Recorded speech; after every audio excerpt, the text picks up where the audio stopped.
Ат тұяғының дүбірінен делебес қозатын қазақ бәйге десе елең ете қалатыны бар. Арғымақ жарысы анау айтқандай атқа құмарларды ғана емес, кез келген қандасымызды бейжай қалдырмайтыны белгілі.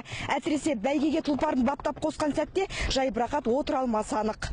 Ал Сейсен Аратовтың уайымы еселене түскен. Ол Ресей жерінде өткен жарысқа қос сәйгүлігін сайлап барды. Сахарада өскен тұлпарлар бастапқыда орманда алқапқа кірмей қиғылық салыпты, бірақ шабандоздың шеберлігі жолда қалдырмады. Жолдар қиын, асфальт, тас, жолдар қатты болды. Атымен жақсы шауып келді. Өзім жақсы сезіндім. Атым орын алады деген ойда болдым. Үміт ақталды. Алтынғалидың астына мінген ойлы есімді тұлпары 80 шақырымдық додада мәре сызығын бірінші болып кесті. Тайталасып келе жатқан Кабардин тұқымдас жылқы екінші болса, онымен құйрық түстесіп қазақтың қасқатайы жетті. Аламанға бұл екі сәйгүлікті де Сейсен Аратов жаратып қосқан болатын. Сонда ағылшынның сұлу сәйгүлігімен келіп, тұрпат тұрықсыздау адай жылқыларын есекке теңегендердің аузына құм құйылды дейді ол. Манаттармен тона жердің түбінен кетіп тұрсыңдар ма, неғып жүрсіңдер дегендей алып.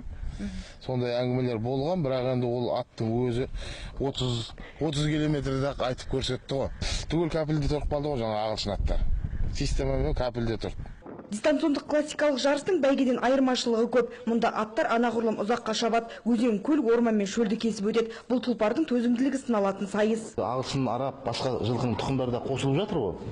Біздің айтатынымыз 30 километр сайын тоқтатады біздің аттарымызды. Мына жүрек соғысын есептейді. Жүрек соғысы 64-тен жоғары болмау керек. Біздің аттарымыз сол 1 минут, 2 минуттың ішінде шауып келгенде қалпына келеді. Олардікі 4 минут, 5 минут, тіпті ағылшын жылқылар 20 минутқа дейін кетіп қалады екен.